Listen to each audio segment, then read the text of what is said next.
moment historique, sacré. Il se leva pour faire la lecture. Jésus s'est rendu à l'église chaque samedi. Fais partie, Jésus m'attend, et pour moi prie le beau jour. On est non pas si c'est la voyage son fils unique, et la terre et le ciel dans ce jour. Dieu se chante étendu sans tout Dieu, le chant du magnifique maudit la de bonheur, lumière et paix, joie ineffable, au Fils de Dieu, Saint adorable, à Jésus Dieu, donnez mon cœur, quel beau jour, quel beau.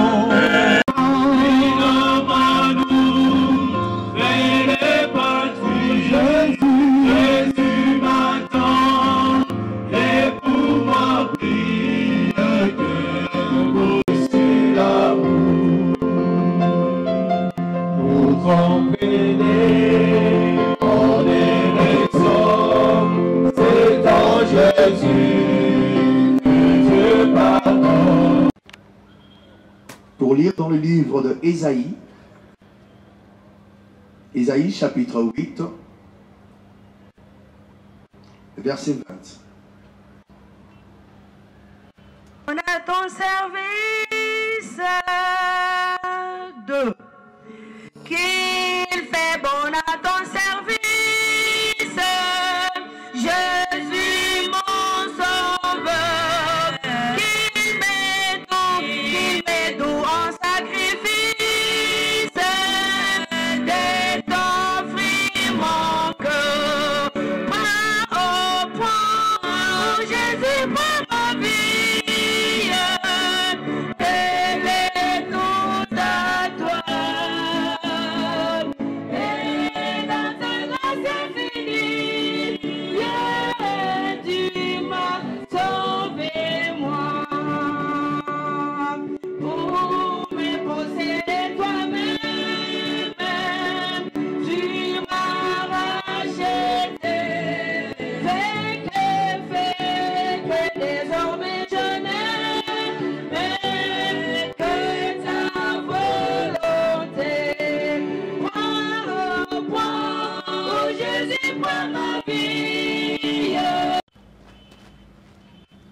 Éternel Dieu, notre Père, nous te disons grand merci, car nos pères fondateurs ont planté et nous mangeons le fruit en ce jour.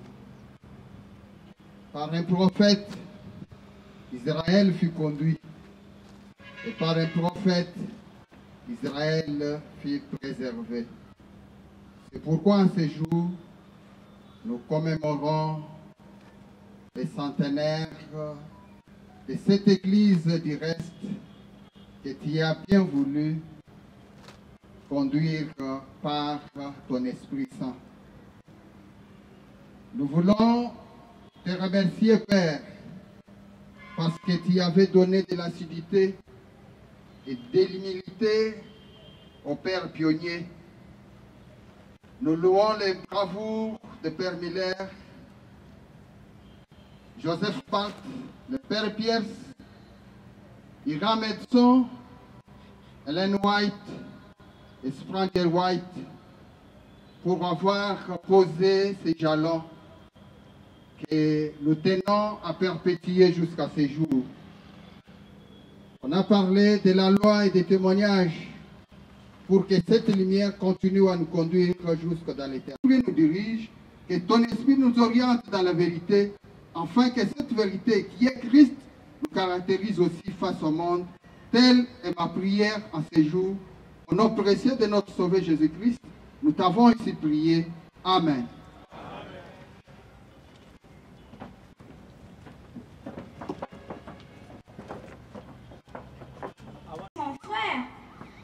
souffle ternit mon ami, celui du Christ doux et sincère, celui qui l'envoie sans un bruit. Est-ce un esprit qui te console, qui t'unit au Christ la parole, où que tu sois à tout instant? Un esprit humble, tendre et fort, plein d'amour et de vérité, qui pense aux autres sans effort, à chaque heure de la journée. Mais il y a dans ce monde à peine un souffle sombre, faux, cruel, qui quitte ton cœur sous cette scène. Est-ce l'obscur ou l'éternel? Car Satan rôde plein de risques avec ses anges, sans retour. Il trompe, il séduit, il abuse et mène loin de l'amour. La foi les repousse et attire l'Esprit de Dieu le Tout-Puissant. Debout, la promesse est donnée. Lève-toi, ton flambeau t'attend. Mes frères et sœurs, je vous remercie de m'avoir prêté attention. Merci beaucoup. Bonjour. Ekolo Nzambe Mbote. En ce moment, nous allons vous présenter la chronologie de l'histoire de l'Église à travers les siècles.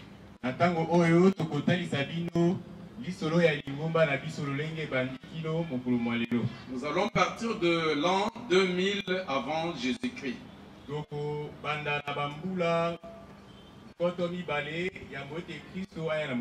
Là, c'est l'ancien Israël et la première église organisée par Dieu.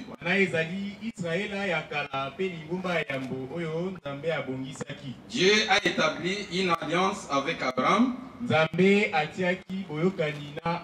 Et il a choisi un peuple pour préserver sa vérité. Après avoir conclu une alliance, le peuple d'Israël a violé cette alliance contractée avec Dieu. Et ce peuple est allé en exil en Égypte.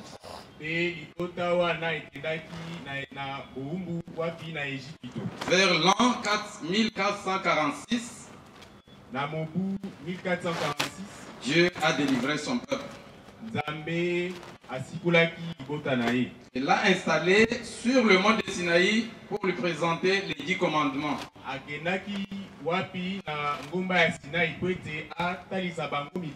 Et parmi les 10 commandements, il a inclus la loi du sabbat.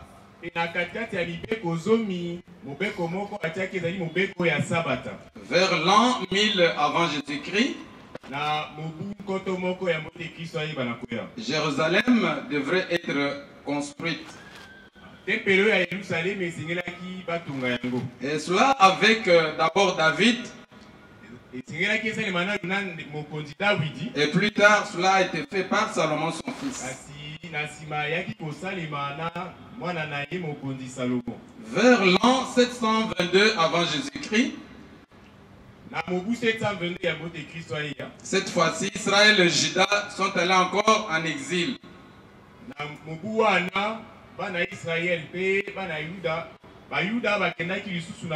Cette fois, c'était en Assyrie. Et en 586 avant Jésus-Christ, ils sont allés encore en exil à Babylone.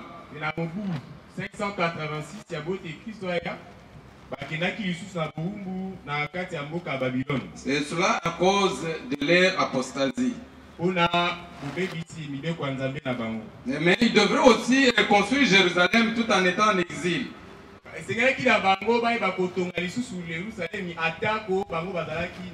C'est ainsi qu'il y a eu beaucoup de décrets afin qu'ils puissent rentrer et reconstruire Jérusalem.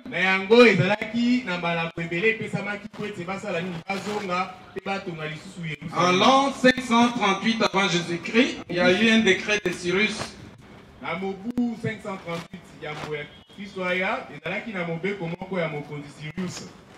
Et ce décret, il fallait que le peuple d'Israël puisse rentrer et reconstruire Jérusalem.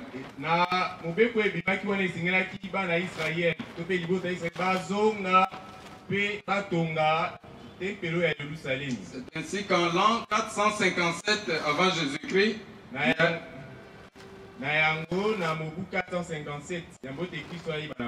Il y a eu reconstruction du temple de Jérusalem. Vers l'an 4 avant Jésus-Christ, il y a eu le ministère du Christ. Là, Jésus accomplit les prophéties de l'Ancien Testament.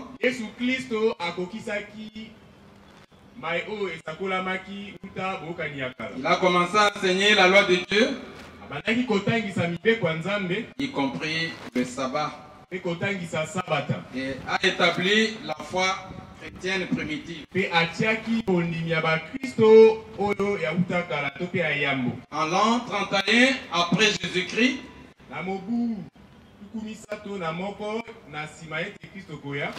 Jésus a été crucifié.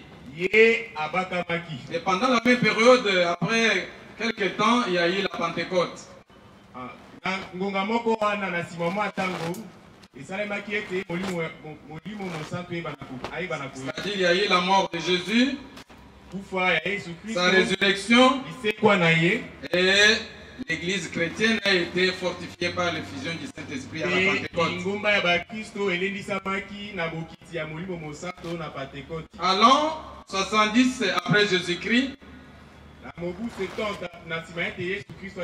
y a eu un temps qui a été accordé aux Juifs pour se repentir. Ils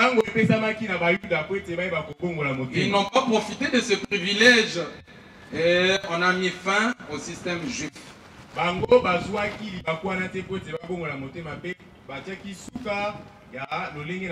C'est ainsi que l'évangile a été apporté aux gentils.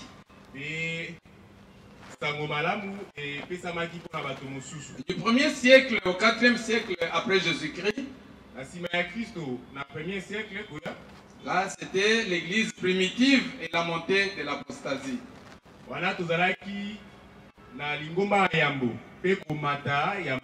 L'église apostolique a été persécutée. L'église a commencé à faire des compromis avec les principes bibliques.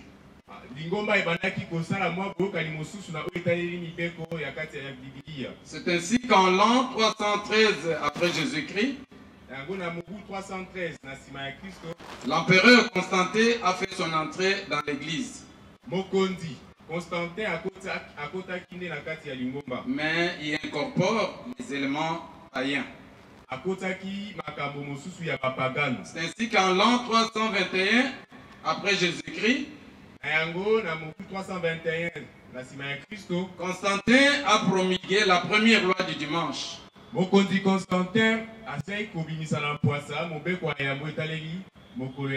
S'éloignant ainsi petit à petit de l'observation du sabbat biblique.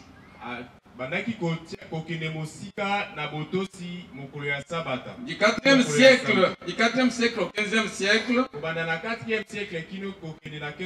l'Église a connu la suprématie papale.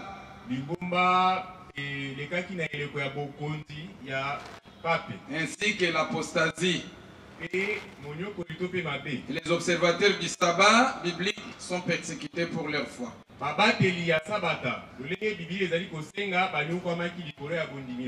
l'an 15-17 après Jésus-Christ,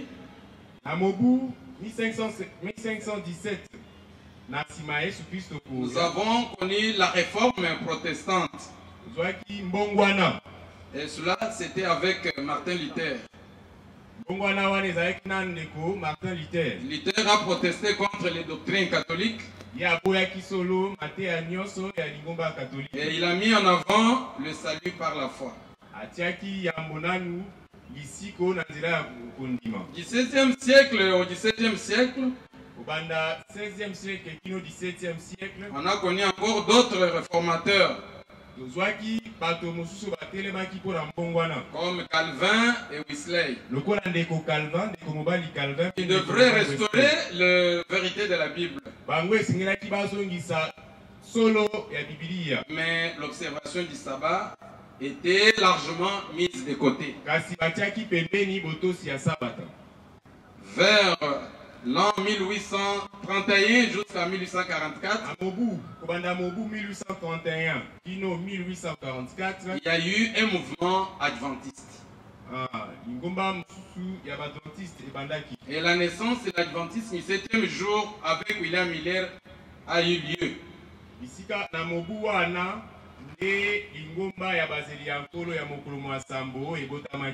William Miller a prêché l'imminent retour du Christ.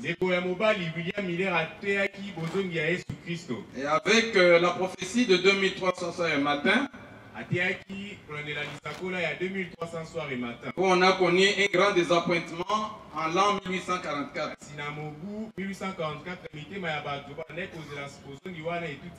Qui nous indique l'année 1844.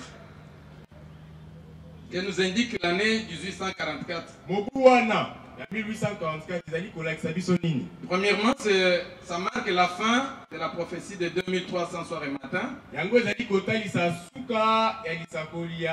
2300 soirs et matin. Et 2300 soirs et matin, c'est la prophétie la plus longue de la Bible. Et cette année de 1844 marque aussi l'entrée de Jésus dans le lieu saint, sanctuaire céleste. Conférence générale Qui est la haute hiérarchie de l'Église. Et a son siège aux États-Unis d'Amérique.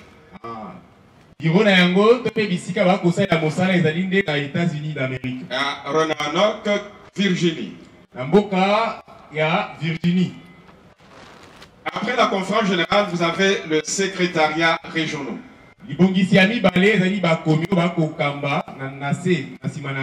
Et la RDC dépendent ou appartiennent à la zone Afrique du Sud.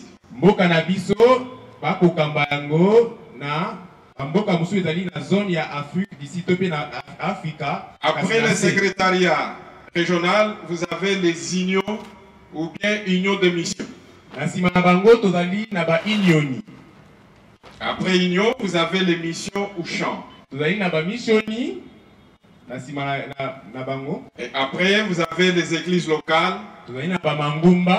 les groupes et les écoles du sabbat annexes.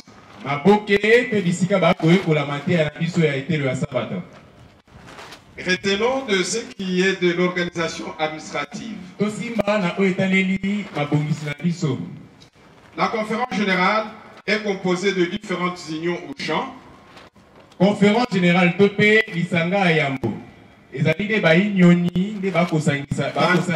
Tandis que l'union est formée par plusieurs missions.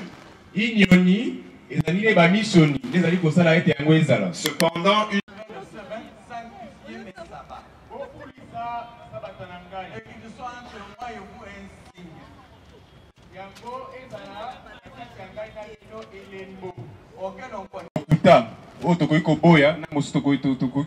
cela est dû, entre autres, aux deux concepts bibliques.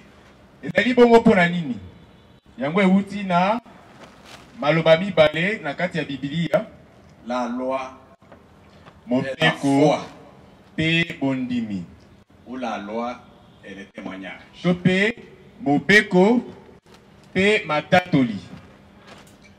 Nous allons parler de l'un de ces deux concepts aujourd'hui. La loi. La loi, c'est ce qui fait mal aux gens. Non seulement dans le monde chrétien, mais aussi dans l'humanité en général.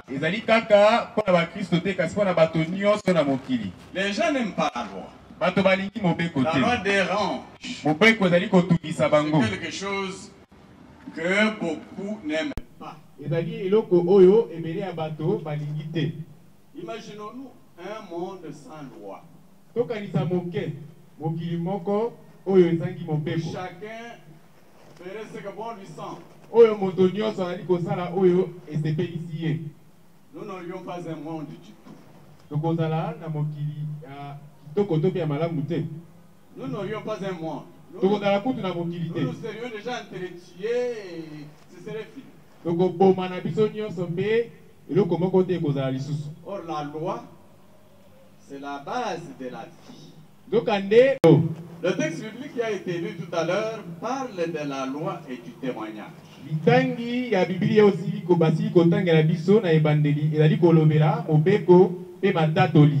Et la loi dont il est question ici, c'est la loi de Dieu. Ou les 10 commandements. Appelé aussi le décalogue. Donné par le Christ au sommet du mont Sinaï. Et le témoignage, c'est la foi en Jésus-Christ. C'est la vérité ou la révélation qui est en Jésus, notre Sauveur.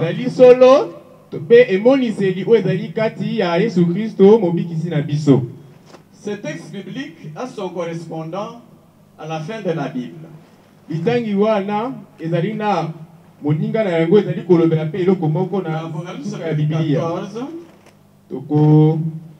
Dans Apocalypse chapitre 14,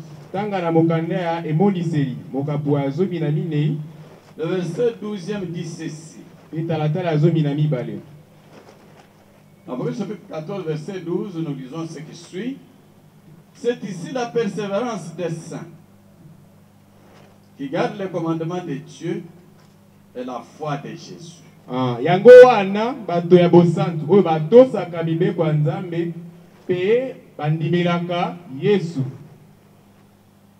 Voilà le correspondant d'Ésaïe chapitre 8 verset 20. Il est donc question des commandements de Dieu, c'est-à-dire la loi ou les commandements de Dieu. Et la foi que nous avons en Jésus-Christ.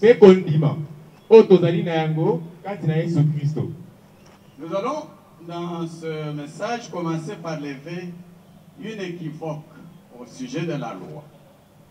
Et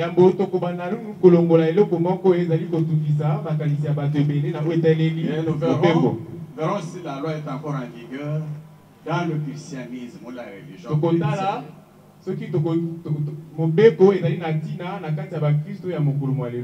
Et parlant de chrétiens, nous allons voir ce qui achoppe les chrétiens. Ce qui est une pierre d'achoppement pour les chrétiens.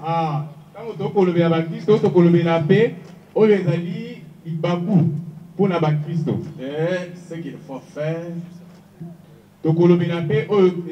par rapport à cet achoppement, à cette pierre d'achoppement. Quel est donc l'équivoque qui mérite d'être levé dans la loi de Dieu? Bon nombre de chrétiens confondent la loi de Moïse et la loi de Dieu.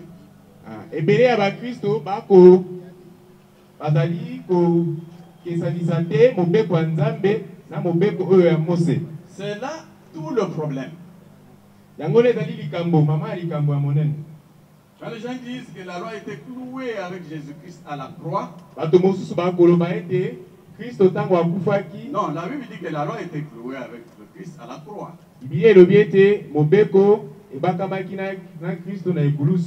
Mais c'est quelle loi? Il s'agit de quelle loi? Il ne s'agit pas de la loi de Dieu, mais de la loi de Moïse. Quelle est la loi de Dieu? Elle est bien claire et bien visible dans la Bible.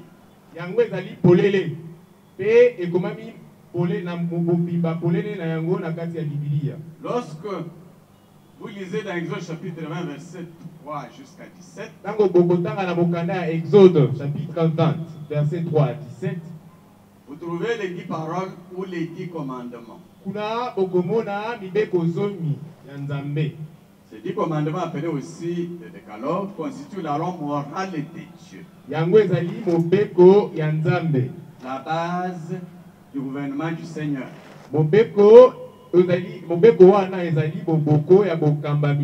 Comme je l'ai dit ici, rien ne peut marcher sans loi. Dans chaque famille, il y a des lois. ata na kati ya Dans libota chaque nyonso compagnie, mobeko dans chaque ezali. service, il y a des lois. Na masanga nyonso mibeko ezali. Et dans notre pays, il y a la loi fondamentale. Pe na ekolo na biso tozali na mobeko ikondi ekokamba biso. Mais les chrétiens ne veulent pas que Dieu, qu'il y ait la loi de Dieu. Kasi bakristo balingi ete mobeko ya Nzambe ezala te. Non. Te. Que dit la Bible à propos de la loi de Dieu? Biblia ekoloba nini na oyo etaleli mobeko ya Nzambe? Lorsque nous ouvrons la Bible, Tango tokofungola Biblia dans les psaumes, na mokanda ya banzembo, au chapitre 19, tozali na chapitre 19, nous allons lire les versets 7 et 8 seulement. tokotanga eteni ya 7 pe eteni ya 8. Psaume chapitre 19, versets 7 et 8, et nous lisons ce qui suit. Tokotanga Il s'élève à une extrémité des cieux. yango ekende suka ti suka Et achève sa course à l'autre extrémité. pe ekosilisa kokendela yango Et na elle se suka dérobe mosusu. à sa chaleur. Eloko moko te ezangaka kozwa yango. La loi de l'Éternel est parfaite. Mobeko ya Nzambe ezali ya malonga to pe kitoko. Elle restaure l'âme. Ebongisaka mitema ya bato. Le témoignage de l'Éternel est véritable. Mobeko ya Nzambe ezali ya solo. Il rend sage l'ignorant. Epesaka mayele na baye o bazangi On yango. continue verset 9. Tokokita. Les ordonnances de miteni ya neuf. l'Éternel sont droites. Mitindo ya Yawe ezali ya bosembo. Elles réjouissent le cœur. Etondisaka mitema na esengo. Les commandements de l'Éternel sont purs. Mibeko ya Nzambe ezali petwa. Ils éclairent les yeux. Efungolaka miso. Voilà la description faite par le psalmiste à propos de la loi de Dieu. Tala lolenge moyembi ako fongola polena o etaleli mobeko ya Nzambe. Il dit que la loi de Dieu est parfaite. Alobi ete mobeko ya Nzambe ezali Elle est peto. droite et pure. Ezali bosembo. Elle Ezali éclaire peto. les yeux. Eko fungola miso. Elle réjouit le cœur. Pe tondisaka mitema na Nous esengo. ajoutons quelque chose toujours dans le psaume au chapitre cette fois-ci 119. Tokokende lisusu na chapitre 119 na mokanda ya psaume. Les versets 151 et 152. Tokotanga eteni ya 151 kino eteni ya 152. Tu es proche, ô Éternel, et tous tes commandements sont la vérité. Dès longtemps, je sais par tes préceptes que tu les as établis pour toujours. Yahweh, yozalaka pembeni na ngai. Mitindo na yo nyonso ezali ya malonga. Bandakala na yebi ete otia mitindo na yo mpo na seko. La loi de l'Éternel Mobeko et ya la loi de Nzambe Dieu est la vérité. ezali solo. Et elle est éternelle. Pe yango ezali kino Il est dit seko. que Dieu a établi ses commandements pour toujours. Nzambe atiaki mibeko na ye mpo na libela. C'est pour cette raison-là que Jésus avait dit dans Matthieu chapitre 5, verset 17, Zali mpo na yango Yesu Kristo alobaki na mokanda ya Matthieu chapitre 5 parce que c'est verset lui, 17 c'est le Christ qui est la vérité, po ete ye azali solo. et c'est lui qui nous a enseigné la vérité. Ye nde atangisaki biso solo. Ce verset dit ceci, Matthieu chapitre 5, verset 17. Litangi wana elobi boye.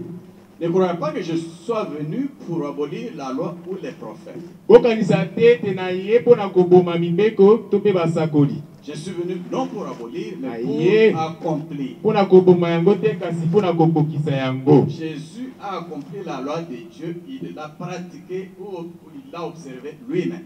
Yesu Kristo akokisaki mobeko ya Nzambe, asalelaki yango mpe atosaki yango ye moko. Mais la loi de Moïse, par contre, Kasi mobeko ya Mose elle a été donnée à Israël. epesamelaki bana Israel mpo na ntango moko Jusqu'à Christ. kino wapi kino na Kristo. Cette loi n'a plus à être observée. Mobeko wana tokotosa yango lisusu te. La loi de Moïse. Mobeko ya Mose Puisqu'elle contient les ordonnances qui appartiennent au système sacrificiel et cérémoniel lévitique.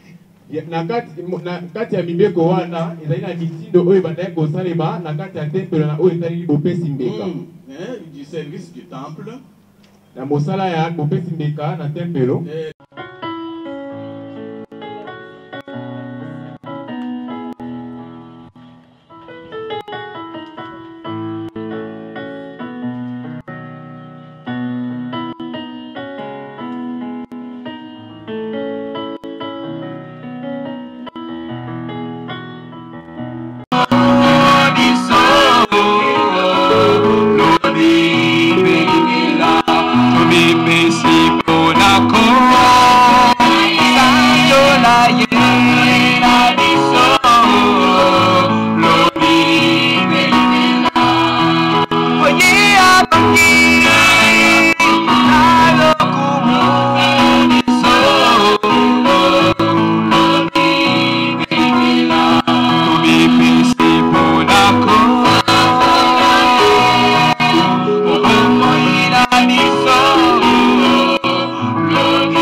Dieu a commencé avec nous cette manifestation et nous sommes en train d'aller à sa clôture.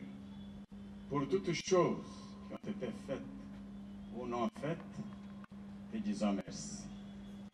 Et te demandons de bénir ton peuple qui a pris la décision ferme d'obéir à tes commandements et d'avoir la foi de Jésus-Christ. Et que ce commandement du sabbat ne constitue plus une pierre d'achoppement pour ton peuple. Bénis aussi de manière spéciale tes serviteurs et servantes qui ont déposé dans le panier leurs offrandes d'action de grâce pour commémorer ces 100 ans de l'existence du mouvement de la réforme. Qu'ils rentrent bénis et que leur grenier soit rempli d'abondance. Qu'ils soient bénis dans leurs travaux, dans leur famille et même dans leur corps. Qu'ils soient en bonne santé, qu'on prospère l'état de leurs âmes. Te demandons, Seigneur, de nous conduire par ton Saint-Esprit jusqu'à la fin, interviendra dans quelques instants. Que tout celui qui s'est déplacé jusqu'ici rentre son visage rayonnant de joie et ne se couvre pas de honte. Car tu as dit que les pieds qui marchent pour de bonnes nouvelles, pour la paix, sont beaux. Que cette beauté soit vécue par ton peuple et qu'ils se souviennent que ce jour-là, à cause de sa présence en ces lieux, il a reçu des bénédictions en abondance. Sois notre Père que nous demeurions tes enfants, maintenant que nous cheminons vers le retour de notre Seigneur et Sauveur Jésus-Christ, que nous affermissions notre vocation et que tu nous aides à mettre en pratique tes commandements et à affermir notre foi en Jésus-Christ, notre Seigneur et Sauveur. Que l'honneur et la gloire te reviennent à jamais. Au nom de Jésus-Christ, notre Seigneur et Sauveur, qui vit et règne au siècle des siècles. Amen.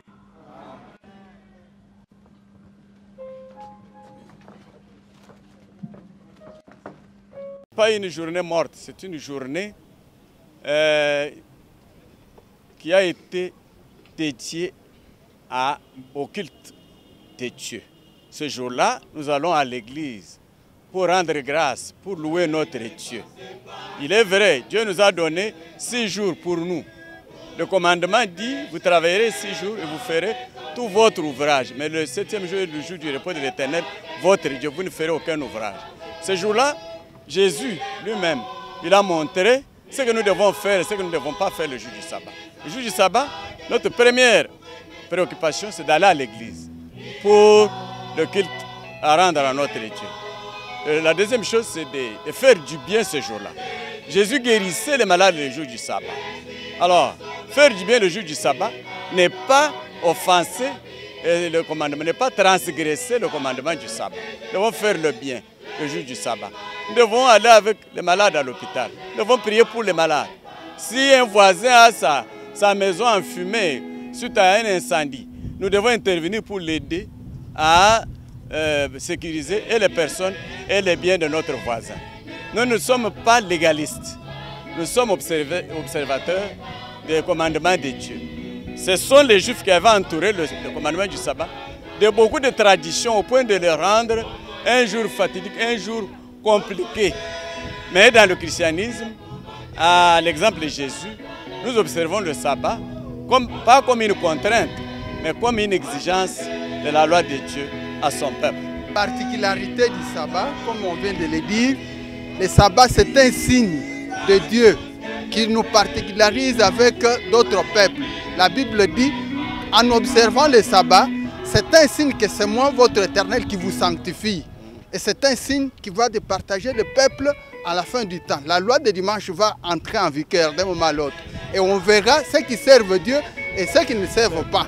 À la création, Dieu a donné le sabbat à la première créature, Adam et Ève.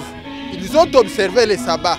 C'est l'une des institutions avec les mariages que Dieu a sanctifié. Et lui, chaque sabbat, il se repose de ses œuvres. Pas qu'il est fatigué, mais pour commémorer la création. C'est ainsi que nous sommes appelés chaque fois à observer le sabbat comme Dieu l'a fait. Il nous a créés à son image et nous devons faire cela. C'est un signe. C'est pourquoi en parlant du message du troisième ange, c'est un message de vie ou de mort. Et il parle exactement du sabbat qui est un signe qui va identifier ceux qui seront sauvés et ceux qui seront perdus. Voilà un point de repère. Je voulais dire ceci. Le sabbat est une alliance. Dieu a fait une alliance avec son peuple. Le peuple qui adore Dieu, qui reconnaît Dieu comme créateur, doit observer son sabbat. Le sabbat de samedi. Sabbat, ça signifie jour férié, jour chômé, jour de repos. Et il y a plusieurs jours de repos. Ici chez nous, le 30 juin, c'est un sabbat. C'est un jour de repos. Le peuple congolais se rappelle du jour où il a été libéré de l'esclavagisme des colonialistes. Donc, avec l'Église aujourd'hui, le sabbat, c'est un signe qui montre que c'est Dieu qui nous a créés. C'est Dieu qui est le créateur de toutes choses. Chaque église, toute église qui n'observe pas le sabbat ne reconnaît pas Dieu comme son créateur. Il reconnaît un menteur, un usurpateur qui est Satan, le diable qui trompe toute la terre. Et il a changé le sabbat en dimanche, le jour du soleil, en 321 par l'empereur Constantin. Merci, pasteur. Le nom c'est comment? C'est pasteur Simon-Pierre Nkanka. Voilà. Ok, merci. Merci. Je m'appelle Robert Kaenga. Je suis secrétaire de l'église locale de Lemba, secrétaire de l'église, et je suis officiant aussi. Alors nous voudrions remercier le gouvernement congolais qui se bat d'abord pour la paix, qu'elle puisse régner à l'Est. Vous savez, l'église adventiste, mouvement de réforme, a commencé au Katanga et s'est propagé au sud Kivu et au nord Kivu aussi. Nous avons nos fidèles qui sont là-bas et qui souffrent, et pour lesquels parfois l'église est obligée de faire des cotisations. Mais dans ce qui est fait aujourd'hui, je crois qu'on a prié aussi pour que la paix règne au Congo et que la paix puisse régner dans les pays, dans les provinces où il y a la guerre.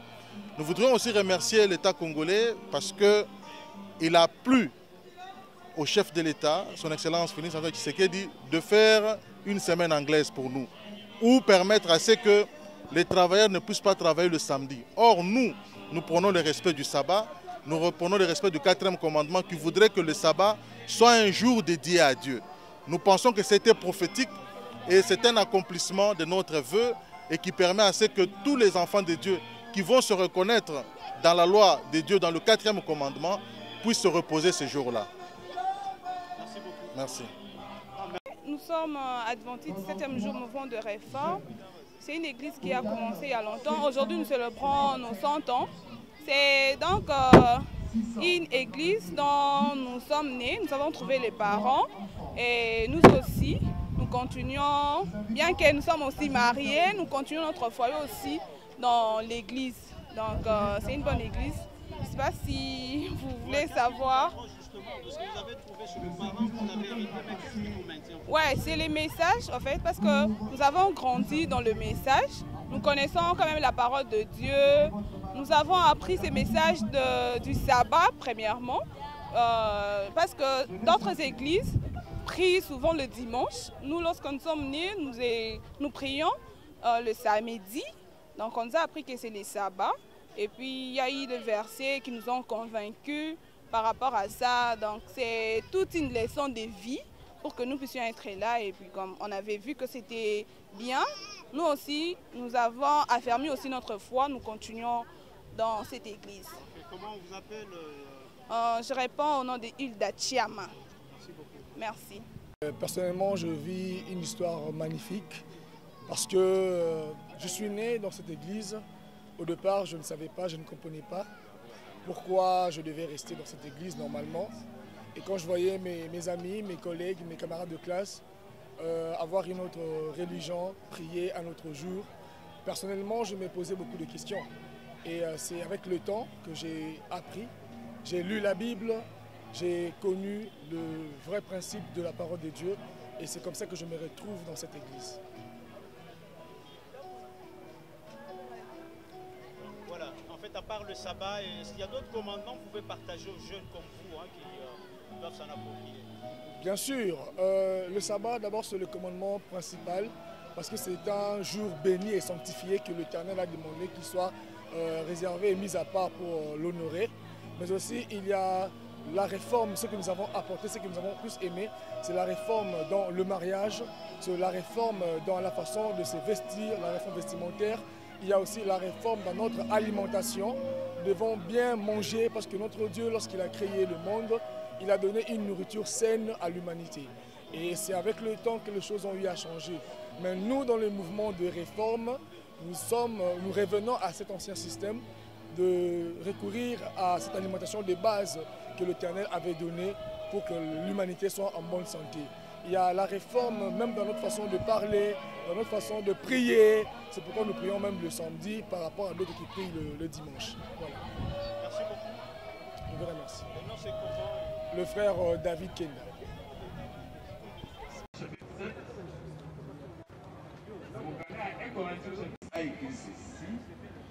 La circoncision n'est rien.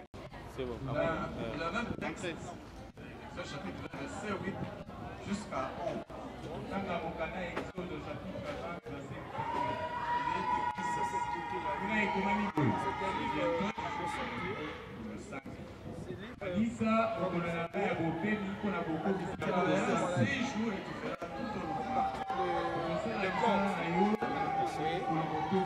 l'intérieur ici, vous verrez des maladies comme le diabète, se soignent avec l'ail, avec d'autres plantes médicinales. Il y a beaucoup de plantes ici. Oui. Ça aussi, c'est comme celle-ci, mais en volume minuscule. Et ta fille, c'est la voici ton serviteur. Faites aussi changer ça, c'est le pasteur, Bible du pasteur. Oui, Bible du pasteur.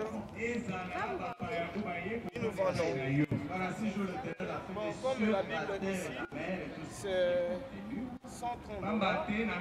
Comme celui-ci, c'est 10 $. C'est 10 $. Oui. Oui, c'est lui de mais alors, oui, ça c'est un livre qui parle. Ça c'est le recueil des cantiques. Oui, ça ce sont des chants chrétiens. Des chansons chrétiennes. Et les chrétiens n'aiment pas et ne peuvent pas en entendre parfois à ignorance, Tournez des papiers. Ça, ce sont nos leçons. Tournez, vous faites que tourner. C'est un livre de titre biblique. C'est un livre de titre biblique. Ça coûte que 1500 $. C'est 1500. C'est une leçon tirée des livres. C'est bon, merci. Hein? Merci, c'est fait. Celle-ci, c'est notre journal. Vous allez abocaner à Luc, chapitre 4, le verset 14.